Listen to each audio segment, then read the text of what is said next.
Vint Cerf, first of all, thank you very much for taking the time to talk to us. Let me ask you, in terms of ICANN's historical relationship with the U.S. government, what are some of the key points that stand out in your mind? Well, setting aside the long history of the Internet's relationship, or the government's relationship to the development of the Internet, when we get to ICANN, there were preceding activities starting around 1996 that led to government interest in the ICANN idea. Mm-hmm. And that was a consequence of John Postel's effort to manage the domain name system, IP address allocation, and editing the RFCs, the requests for comments, which document the standards for the Internet protocols, and also managing the various tables of parameters that were needed to exercise those protocols. So John did all of that. Mm-hmm. He had some help at USC Information Sciences Institute.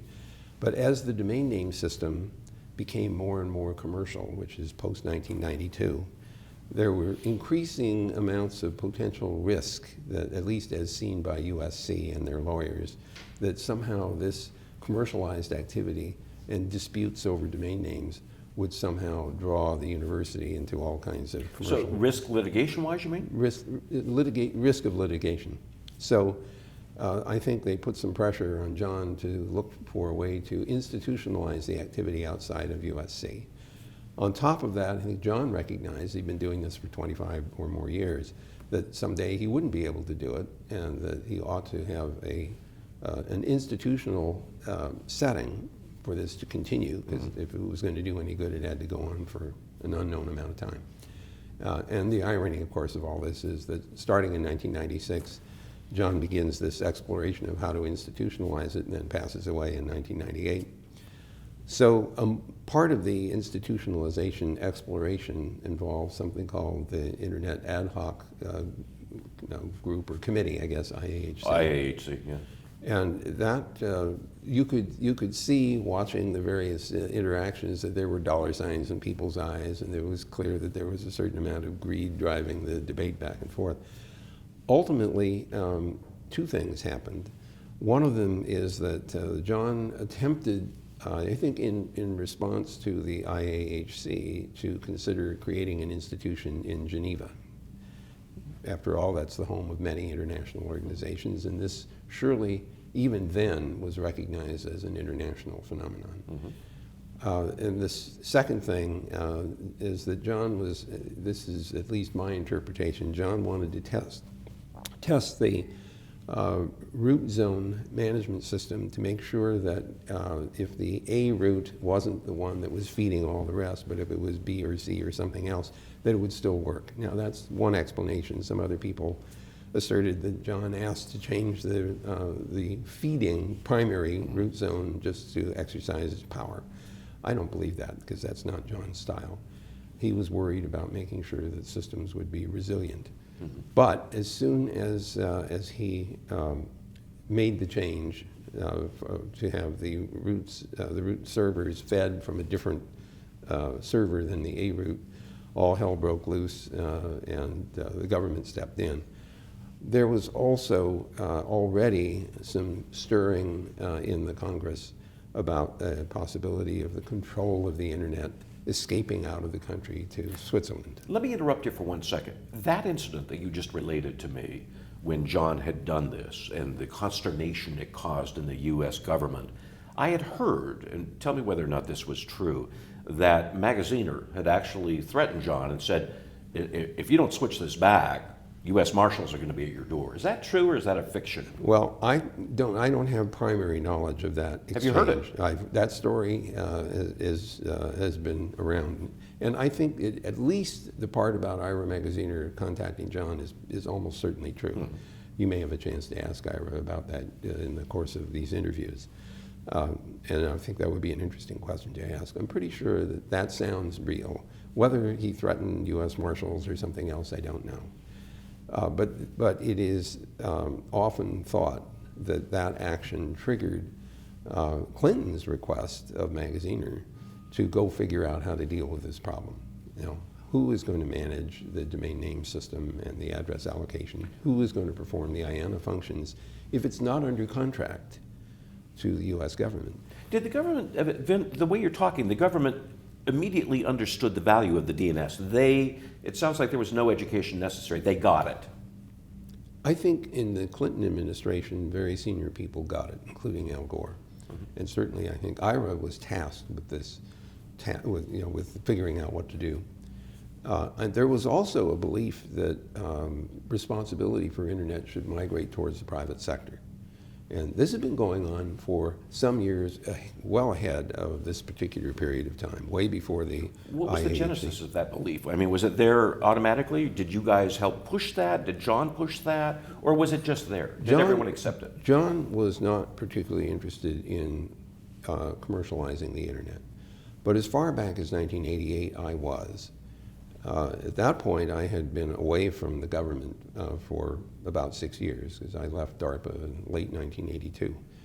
But by 1988, you could see the significant beginnings of commercialization. By this time, Cisco Systems existed, maybe Juniper by that time, certainly Proteon, people making equipment that would let you build pieces of internet. There was a show called Interop that was founded by Dan Lynch, who had been the guy running the computer centers at USC ISI and before that SRI International. Interop was an exhibition that allowed companies to show off their hardware and show that it interworked on the shownet, the Ethernet, and also just teach people about how to write TCP/IP and other protocols. So it was actually a very successful enterprise. At some point, he filled the Moscone Center with 50,000 people. So by 1988, this is an ongoing and thriving concern. And I remember walking into Interop show in '88 with Eric Benamou, who at the time was the CEO of 3Com, a company founded by Bob Metcalf. And I saw this giant Cisco display. And I turned to Eric and I said, how much do those cost? And he said, $250,000. And he said, that's not counting the people that you have to pay to man the booth for a week. And I just stood there, with my jaw dropping, thinking, my God, some people think this is going to make money. And then I thought, how the hell are we going to get internet into the hands of the general public? Because as of that moment, it was only available to a small portion of the, a significant portion of the academic community, especially supported by NSF, and the military. But the general public didn't have access. So at that point, I started pushing for steps that would allow the internet to become a self-supporting commercial enterprise, in the expectation that the only way the general public would get access to it would be if it had an economic engine driving it. And by good fortune, by 1989, we managed to break the appropriate use policy limitations that said no commercial traffic on the government backbones. NSF actually allowed me to connect MCI mail up to the internet while I was working with Bob Kahn at CNRI. So, and as soon as we did that, we announced it. All the other email carriers said, wait, we want to be connected. And then 3 commercial internet services popped up, UUNet, PSINet, and SurfNet out in San Diego. So by 1989, we're starting to see commercialization. By 1992, we're starting to see commercialization of the domain name system, because Network Solutions asked for permission to charge for domain name registration, and the National Science Foundation, under which contract the Network Solutions guys were operating, recognized that they were spending research dollars on what really looked like a commercial enterprise supporting the private sector. And so they said, okay, you should charge for that. Nobody knew quite how much to charge for it, so they said $50 a year for 2 years. And if there was any excess, money, it would go into a fund that would be used to support further research on internet. Well, the Republican part of the Congress didn't like that, because they claimed it was an illegal tax. The chairman of the then chairman of the House Judiciary Committee, Jim Sensenbrenner, argued that it was an illegal tax, and the National Science Foundation didn't have the authority to do that. So there was a lot of hoo-ha going on in the policy regarding internet well in advance of the IAHC question. Mm-hmm. Then, so there was visibility about internet and its commercialization and oversight well ahead of this. Then the IAHC, 2 years worth of turmoil and proposals to go to Geneva happen, and John does this swap, and it triggers what in effect is an avalanche. And what comes out is a green paper from Ira Magaziner's office, followed by a white paper. Explain the green paper for those who are not familiar with it. Ira consulted with a lot of people, including me, and then produced an outline of what the transfer of authority to the private sector could look like. And so the green paper was a proposal for what that would look like. And there was lots of comments which led to the white paper. And the white paper was the basis upon which the ICANN organization was proposed.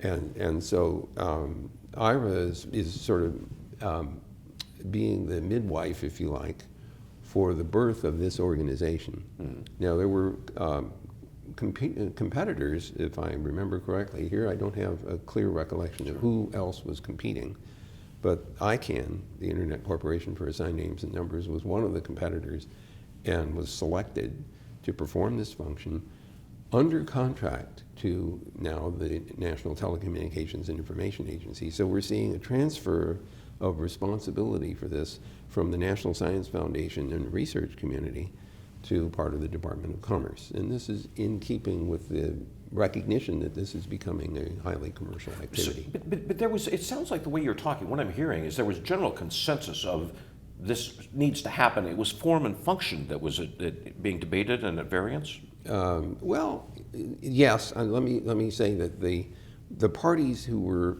engaged in the ad hoc group had one model of this, which was complete commercialization and independence. The government had a slightly different view, which was the government hangs on to control of this with contracts with VeriSign, with contracts with which had acquired Network Solutions, and contracts with the new organization, ICANN. And in fact, it was a cooperative agreement with VeriSign and a memorandum of understanding plus a contract with ICANN. And all of that comes to fruition in 1998. And by September of 1998 or October, ICANN is formally created. How specific was the white paper problematic, Vint? I mean, how specific was it in helping you guys maneuver to this new territory? Well, it was very specific with regard to the way in which the organization would be run. It said nothing about funding, which I found to be problematic. And it had dictated a certain amount of structure to the organization. So there would be, it was supposed to be multi-stakeholder, but the stakeholder groups were defined in the white paper. The process by which board members were elected was also defined in the paper, including that half of the board should be elected by some kind of a global election. And I mean, on the face of it, it's not clear how in the hell you would ever do that. How do you qualify the electorate? How do you reach them? You can't rely on the postal service. You can't rely on the internet. And that sort of detail was not there. It was not in the document. The detail of implementing it wasn't, but the assertion that, you know, in order to assure that the constituencies, the so-called special, you know, the interest groups would not dominate the board, and for their own benefit, they insisted that their civil society have half of the board. Let's back up over one thing. You touched what I think, and you kind of skimmed over it. It seems like a major point. There wasn't a provision for a funding model. There was no funding model, none. So I ended up, I was not involved in the formation of ICANN. I was present at the first board meeting during the period when they were trying to find a CEO. And I was there to, in fact, endorse Mike Roberts as the first CEO of ICANN. So I sat in on that part of the meeting. There was no funding model, and I remember undertaking to try to get funding. I donated money from MCI, where I was senior VP. I think IBM and at least one other. Maybe it was Digital. I actually don't remember who all the three parties were, but I think they put money into this organization. It was a tin cup model at the beginning. And then there was this struggle, which Mike Roberts and Louis Touton, the general counsel, and others had to go through in order to figure out what business model would make sense. Where would the money come from? Would it come from the registries? Would it come from the registrars? Would it come from the IP address allocation community, ARIN and RIPE NCC, for example? And so eventually, with a great deal of effort, a funding model was developed. But at the beginning, the government offered no resources for this organization at all. It was a zero-cost procurement contract from NTIA to ICANN to run the IANA function, the thing which John Postel had been doing, and everything else was left to the organization to figure out. So the white paper's done. What is Magaziner's role after the white paper's done? Did he step out? Is he still? My understanding is that Ira stepped away. At that point, the NTIA was the responsible government agency, so Right. he had handed this off from the White House. This is sort of, Bill Clinton says, get this off my plate. Ira does the green paper, the white paper, and finally hands this thing off to NTIA inside of the Department of Commerce. So the undersecretary, or the assistant secretary of NTIA becomes the responsible government authority. Prior to that handoff to DOC, and I assume you're talking figuratively, but how high up? I mean, we all know about the famous phrase of Gore saying, "I invented the internet." How high up in the Clinton administration was this situation being monitored? Was there concern, or do you know? I would have to, well, speculate, but I also need to correct the assertion that you just made. Okay. Al Gore never said, I built the internet. Okay. He was misrepresented in that campaign, and I will withhold the rant that I normally go through on this point. He actually helped a lot. When he was senator, he helped to pass legislation that funded the National Research and Education Network, which turned into the NSFNet. This is something which connected 3,000 universities in the United States and paid for international connections to other similar research and education networks elsewhere in the world. So he should get big credit for his actions as a senator. When he was vice president, he helped to pass legislation which allowed the flow of commercial traffic on government-sponsored backbones, the thing that I had gotten permission to do in 1988, but only as a sort of one-year experiment. And so Al gets credit as vice president for helping to give birth to what is today the internet. Remember that he answered that question in the year 2000. Mm-hmm. This was during the dot boom period from 1995, when Netscape Communications had its spectacular IPO, to the dot bust in April of 2000. He was asked during his campaign for the presidency what he had done as senator. And he said, I took the initiative in creating the internet. And he's referring to the internet of the present, Right. which is a consequence of his actions, both to fund the NSFNet backbone and also to allow this commercial activity. It sounds like from the get-go, the concept of the privatization, allowing the private sector to have a leadership role in the management of the DNS, sounds like everybody bought into that. What I'm hearing you say is there wasn't a lot of opposition to that concept. Actually, so now let's go back in time. It's 1988. I'm arguing that we should turn this into an economic engine that's self-supporting so everybody can get access to it. And my colleagues in the research community are mostly saying, are you crazy? Why would you let the riffraff onto our thing? And my reaction was, they will benefit from it and they will contribute to it. So we didn't agree on that. On the other hand, certainly at the top of the administration during the Clinton years, there was belief, I think, by Bill and by Al and by Ira and by others. Ira had written a paper on digital commerce or something, or electronic commerce, which in a sense outlined the importance of networking and computer communications to electronic commerce, e-commerce. And so it was, and that was a piece of work commissioned by Bill Clinton. So I would say that at the top of the U.S. government, there was awareness of the potential here. You heard Al talk about the information superhighway. He's remembering what his father had done with the 1954 act that created the Interstate Highway Act, which you may remember was a military act intended to allow us to move missiles around on the road system to keep the Russians from targeting fixed silos. That was never used for that. But it initiated this gigantic economic boom. And I think Al saw at the time the potential for this information superhighway to do the same thing. Interesting. Throughout, from the beginning, when ICANN was formed in '98, up through present day, what was the most problematic points in your mind in the USG's relationship with ICANN? Oh, so you're asking about the relationship as opposed to problematic things for ICANN in general, which is fine. I mean, let me try to answer that, and then we can go back. So with regard to the relationship, I think that the most troubling thing, in my view, was the nature of the procurement contract under which ICANN functioned. It was as if ICANN were the supplier of pencils. I mean, it was literally, the contract had this character that was like, you know, for no money, $0, please supply us with IANA functions. And which meant inventing new processes and procedures, growing a staff in order to support this, dealing with the explosion of demand for domain names and internet addresses. And also, by the way, working in a very complex environment with multiple organizations having responsibility for various parts of this system. ICANN allocated, for example, big chunks of the internet address space to the regional internet registries. RIPE NCC in Europe, ARIN in the US, and later 3 others, LACNIC and AFRINIC and APNIC.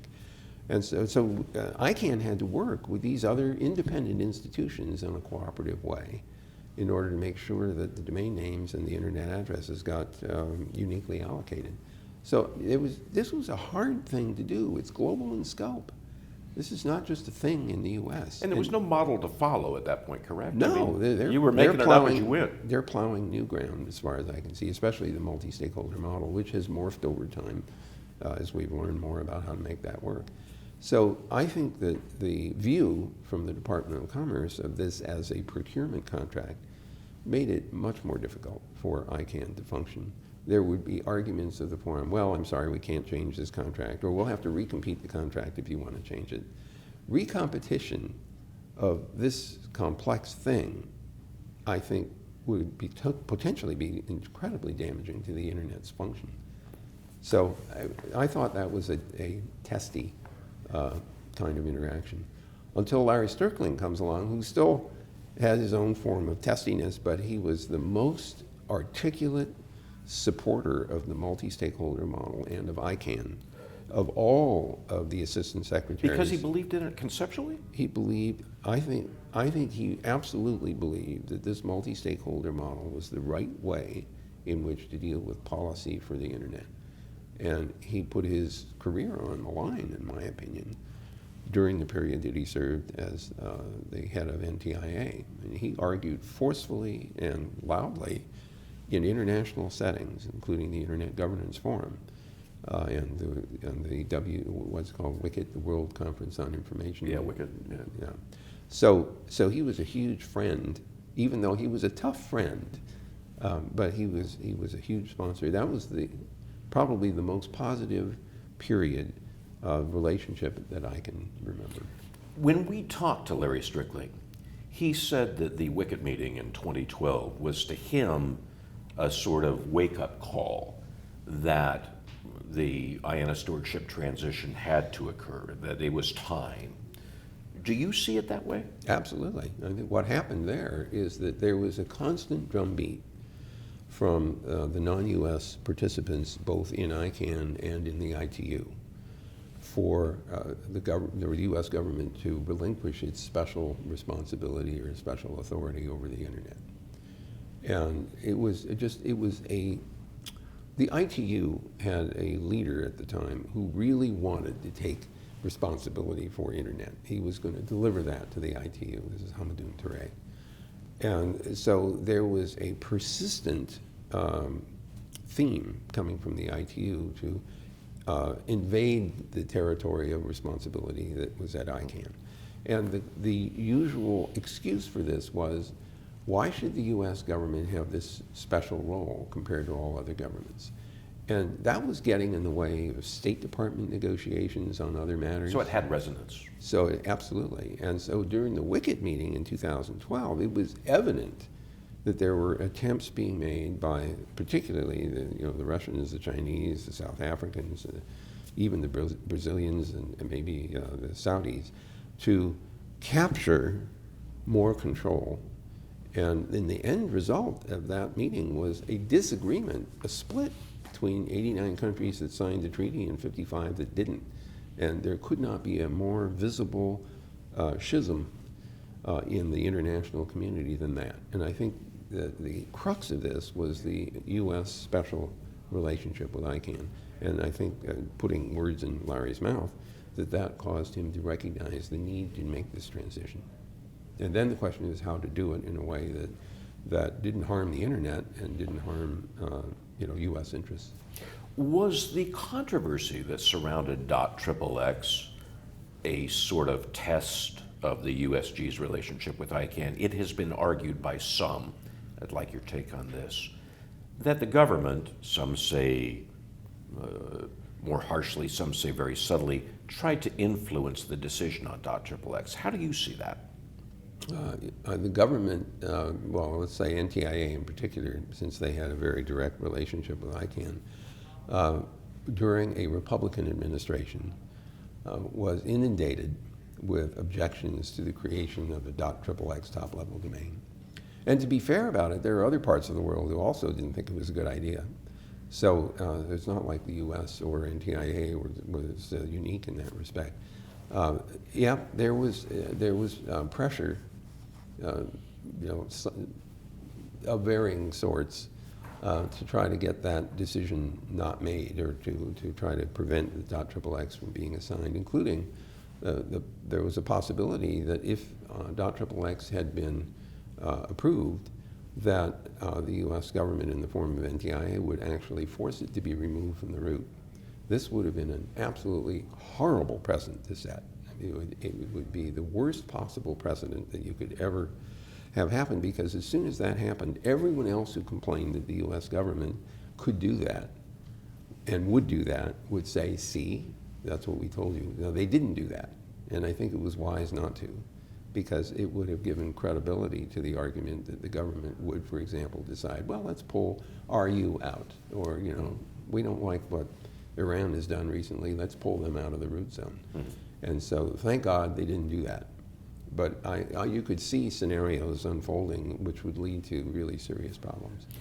That whole controversy, this issue, .XXX, was fairly well publicized. Yeah. Were there other times when the U.S. government, or DOC, had a sort of difficult time with ICANN, or vice versa, that are not so widely known? Actually, I don't think it will. There were stressful moments as we worked our way through the DNSSEC, the cryptographic signing of the root zone, working through the details of that. The particular mechanism that was finally agreed, in my opinion, was less secure than if ICANN did all of it, but they split the functionality between ICANN and VeriSign. And I didn't think that was the best security solution, but I didn't have the vote at the time. So that's one thing. The other thing which was a struggle was the Treasury Department's OFAC, the Office of Foreign, I forget what the AC stands for, but it has to do with any transfer of funds to foreign governments.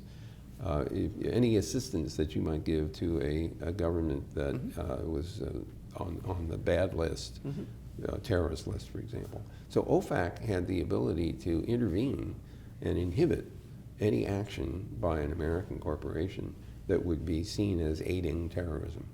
And so as an institution that was supposed to cater to the entire internet, including the country codes of countries that were labeled terrorist companies, you would run afoul of this.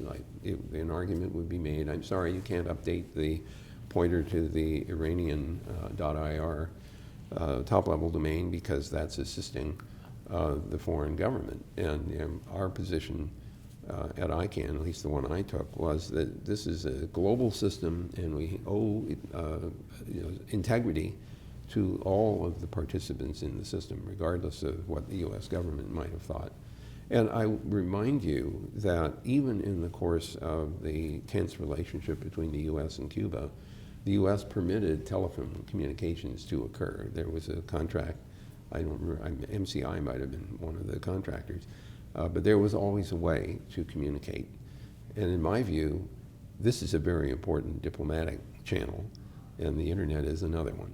And so to arbitrarily cut that off for some political reason is a big policy mistake in my view. And did you win that argument? Well, I don't think I was the one making an argument with OFAC. I think in the end we managed to get through all of the controversies, and as far as I know, nothing got blocked indefinitely. But there were periods of time when things took a lot longer than they should have. Interesting. When Strickling made the announcement in 2014 that the IANA stewardship transition was, they wanted the community to come up with a proposal to make that happen. Mm-hmm. There was a lot of talk about ICANN's maturation. ICANN had matured to the point where this should happen. Is that an oversimplification? In fact, could it have occurred earlier, or is that an accurate statement? That's a really interesting question. ICANN is a very complicated organization, and it got more complicated over time. This is theorem number 206. Everything is more complicated. And ICANN has had the ability to amend its operation, to change its organizational structures and its procedures. It creates new entities at need. And so, it ends up being kind of a barnacle-encrusted ship. And so it's a complicated object to deal with. It has had to change its mechanisms over the course of the 18 years, or now 19 that it's existed, well, 18 and a half. So could it have happened sooner? I think the answer is yes. I think that the transition, as we now see it, with all the various elements that went into that, including new functionality and new authorities, probably could have happened sooner. But it would not have happened and could not have happened had Larry Strickling not decided that it should happen. Strickling was instrumental. So I think, absolutely. I mean, this would not have happened if he had not asserted that he was prepared to support that if a proposal came back that met the criteria that he had established. That raises an interesting issue. We're talking about the U.S. government's relationship with ICANN, but predominantly we've been talking about NTIA, the executive branch. The Hill, Capitol Hill, has always seemed concerned about letting ICANN go, if you will, to use a vastly oversimplified phrase. Why? So the simple explanation for this is rooted in another example, which I'd like to offer you. When the World Summit on the Information Society was proposed by the ITU, it was convened as an intergovernmental activity in 2003. And the first question that the delegates had was, what's an information society? And somebody said, oh, it's kind of like the internet. The next question was, who's in charge of the internet? Because they didn't believe anything on that scale, even in 2003, could possibly operate without having central control. So we all said, well, actually it's distributed. Nobody's really in charge. Then they discovered ICANN, which has this responsibility for allocating internet addresses and domain names in a unique way, to make sure the parameters of the internet are uniquely allocated. And so they decided ICANN must be in charge of the internet. Then they said, who's in charge of ICANN? Of course, I'm chairman of the board at the time. But they also noticed that there's this contract between ICANN and NTIA. Oh, so it's the US government that's in charge of the internet. So that's the international view coming out of the World Summit on the Information Society. And to make that particular story a little shorter, after 2 cycles of this World Summit, they still can't quite figure out what does internet governance mean. And so they have this working group on internet governance, which doesn't come to any conclusions after 2 years. So they create the Internet Governance Forum, but it's created as a multi-stakeholder forum where civil society and the technical community and the academics and governments and the private sector all meet and have essentially equal footing in the debates and discussions that ensue. That was dramatic, because that's gone from the Intergovernmental World Summit to the Internet Governance Forum, which is multi-stakeholder. That was a very important thing, and that's been going on now since 2007. So, or 2006. Now to take that point about who's in charge of the internet, I think that the U.S.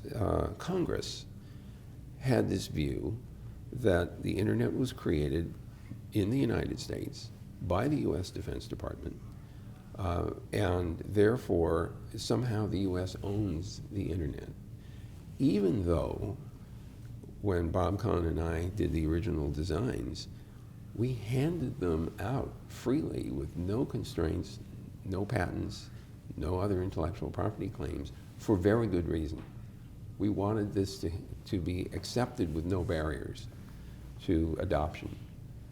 So the members of Congress, especially the more conservative ones, see the U.S. as the creator and owner of We the made it, internet. we own it. And yeah, we made it, we own it. And therefore, handing any authority for it out of U.S. government control is somehow an abrogation of our ownership and our control, as if to say that the U.S. controlled the internet, which it clearly does not. In that context, let me ask you this question. Strickling announces 2014, want a proposal, we want to make the ICANN stewardship transition happen. It's concluded in 2016. Let me pose the question to you that I posed to Strickling. At any point between that announcement and when it finally happened, did you ever think, this is just not, I know you weren't directly involved, but you're part of the community, you follow it closely. Was there ever any point where you thought this is not going to happen? Yeah, pretty much every day. It was very clear that, first of all, it was very hard to get the community to come together. It split into three parts. The technical part, the Internet Engineering Task Force, was ready, instantly. They prepared all their documents to have them ready to go. The registries, with a little more work, also prepared documents that showed how they would operate in the absence of the NTIA presence. And so they didn't have any direct interaction with NTIA anyhow. They were dependent on ICANN handing out these big blocks, but that was it. So that wasn't too bad. That's 5 different organizations had to agree. So they got their work done on time as well. The domain name world, however, is rife with all kinds of incentives for various and sundry policies to be adopted. The domainers, the people who own millions of domain names, have one view of it, the registries have another, and the registrars yet another. It took months and months, way beyond the deadline, to get that all sorted out. So while that was in a great state of flux, I would think, this is never going to happen because it was so hard to get that part of the agreement done. And then, of course, right up at the end, we had attempts by attorneys generals and by Senator Cruz and others to try to block the transition from happening. And so those periods were really tough because it wasn't clear whether their actions would have traction or not. And so it was a miracle when it went through. Final question. In summary, how would you characterize the historical relationship between the government, the U.S. government, and ICANN? I think that from the period of formation in 1998 to the time of Larry Strickling's ascendance as the Assistant Secretary for NTIA, that it was either largely neglected because there were other issues that NTIA had to deal with. They have a much broader responsibility than just overseeing ICANN, to serious interference with the ability of the organization to get its work done. And so I always found it to be a problematic relationship and not a very supportive one. And in spite of that, I am proud of the fact that ICANN has managed to survive in spite of all that. And again, it's not a perfect organization by any stretch, and there's still good work to be done that can be done because even under its current structure in the post-transition, there is room for improvement and there are mechanisms for improvement, and it's capable of doing that because I oversaw several major changes to its organizational structure. That's great. Vint, thank you so much for taking the time to talk to us. Pleasure.